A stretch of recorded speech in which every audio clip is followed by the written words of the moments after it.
मला आजही तो दिवस आठवतो. हिंदुस्थानाला परत आलेलो. घरचे सर्व सदस्य एअरपोर्टवर हजेरी लावले होते.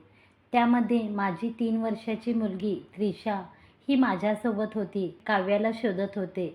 पण मी तिला तिथं न पाहिल्यामुळे मला थोडा नाराजपणा वाटला.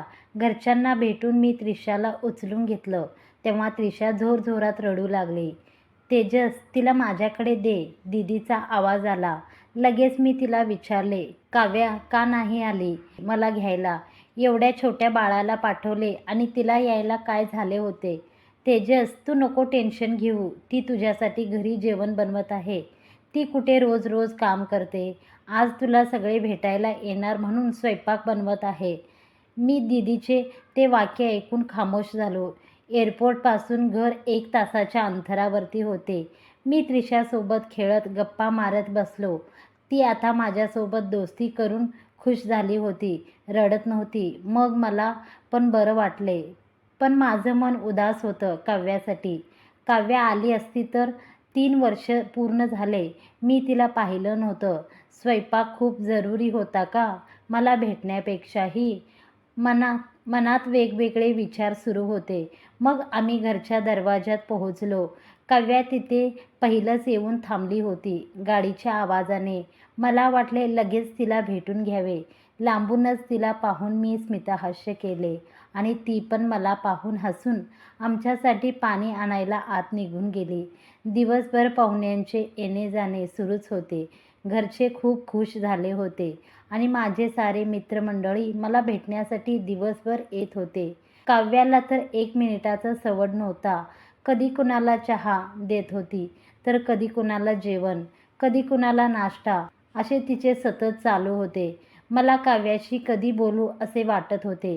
पाहुण्यांची गर्दी थोडी कमी होत आली आणि मग सगळे रात्रीचे जेवणासाठी बसले होते.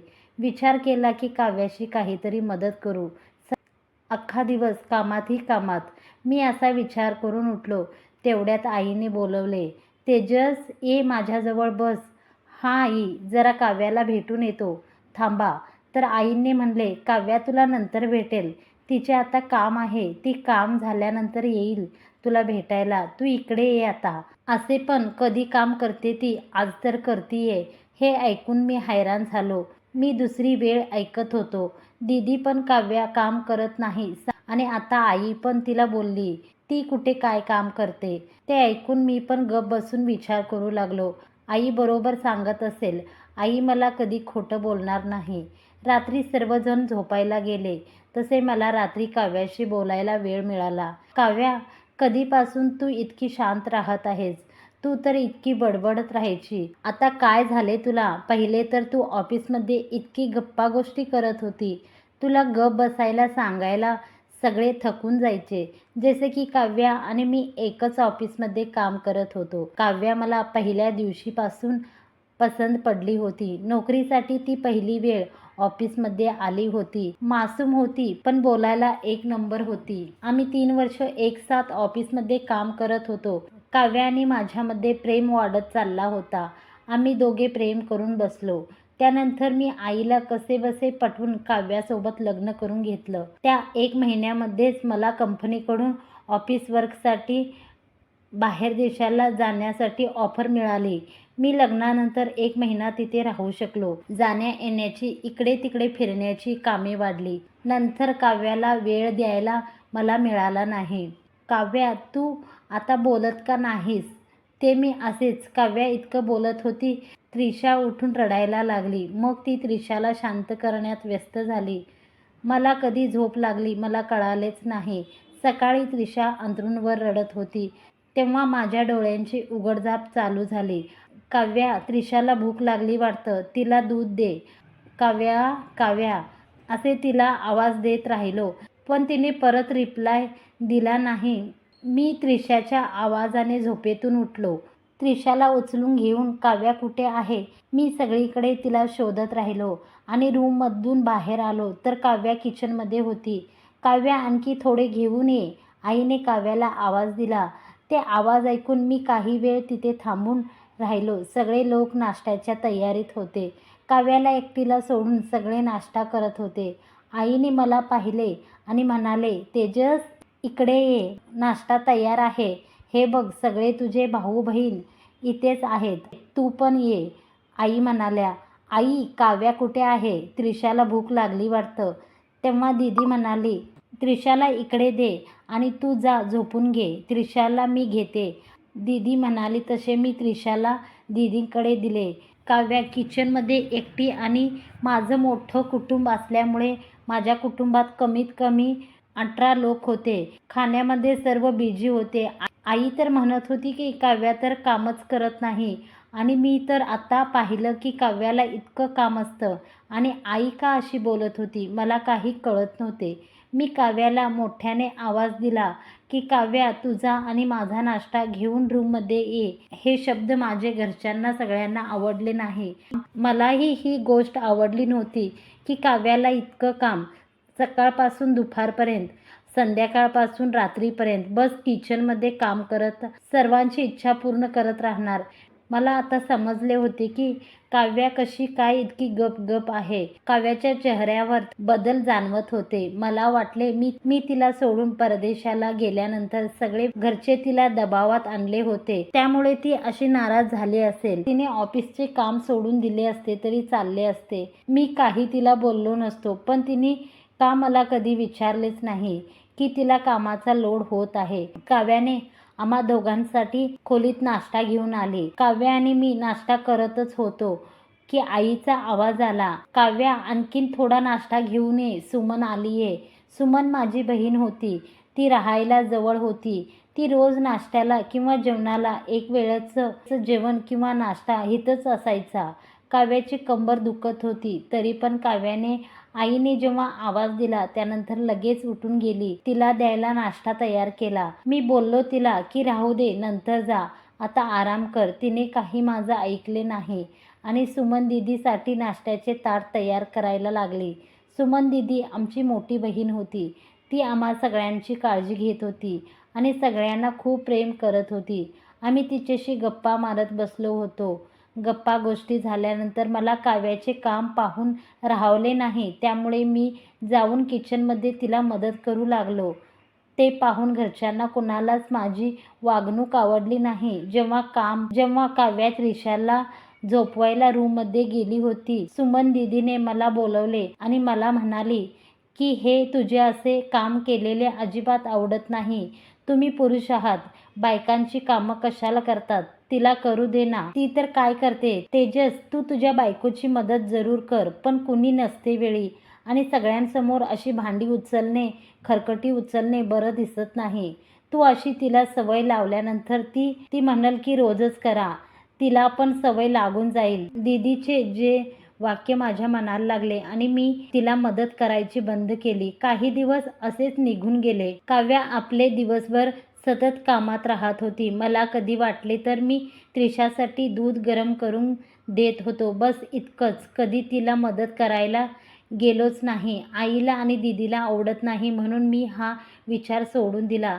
काही दिवस निघून गेले. मग मी परदेशाला जाण्यासाठी नकार दिला आणि मी एका मेकअप कंपनीमध्ये काम करत होतो. लॅपटॉपवरून ऑनलाईन सेलिंग करू लागलो.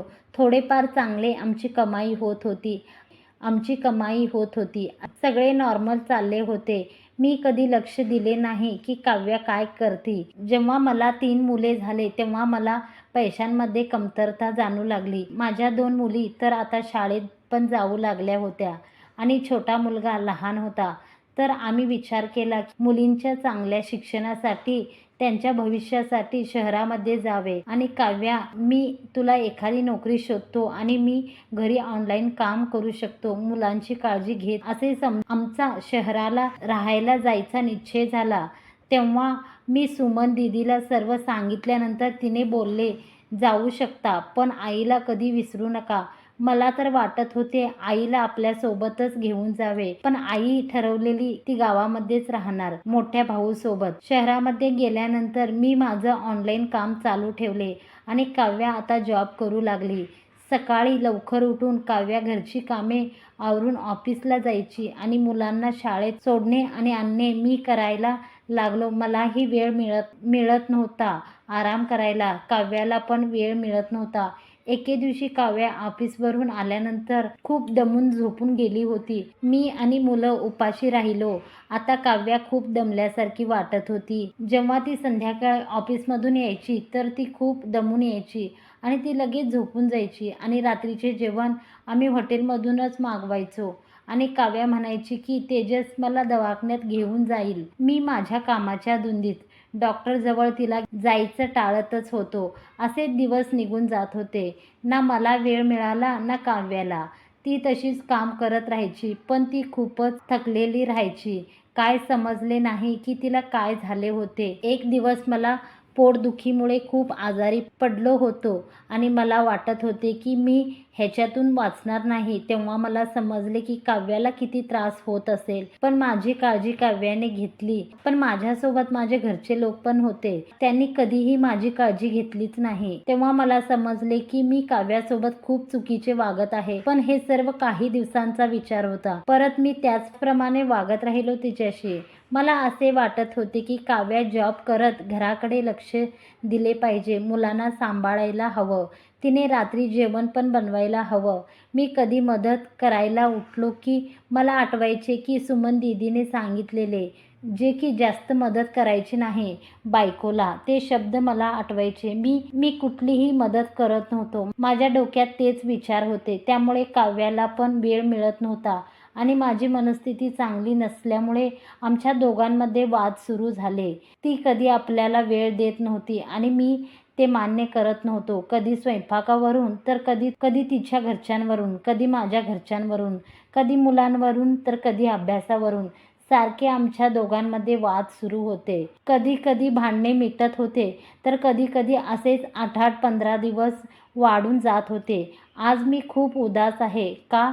माझी काव्या हॉस्पिटलमध्ये ॲडमिट आहे. तिला अशक्तपणा आला आहे.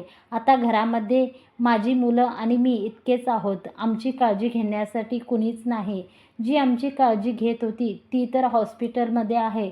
माझं मन खूप नाराज झालं आहे. आम्हा सगळ्यांना काव्या हवी. खूप आठवण येते. आता मला चांगलेच आठवले की मी काव्याशी कशा पद्धतीने वागलो. मी तिला समजून का घेतले नाही.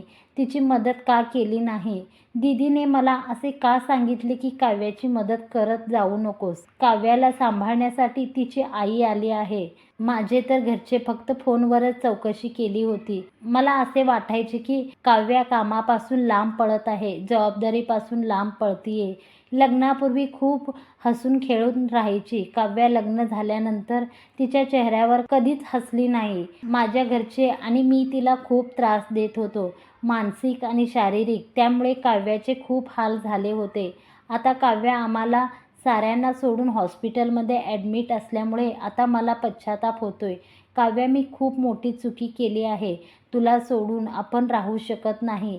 तू लवकरात लवकर घरी परत ये. मी देवापुढे प्रार्थना करतो की माझ्या काव्याला बरं कर. काव्या, तुझ्यामुळे तर घर टिकून आहे. तुझ्याशिवाय घराला घर पण नाही. मी काव्याची वाट पाहत डोळ्याला डोळा लावून बसलो होतो. काव्या कधी घरी येईल आणि तिच्याकडून काम करून घेणार होतो आणि मी हवी तितकी मदत करणार होतो. पण एकदाची घरी येऊ दे असे मला खूप वाटत होते. मित्रांनो, आपल्या बायकोचे खूप कौतुक करा. त्यांना घरी मदत करा. रोज नाही केले तरी कदाचित कधीही ज्या दिवशी त्यांच्यावर जास्त कामाचा लोड असतो त्या दिवशी तरी तुम्ही हसत खेळत तिची मदत करत जा.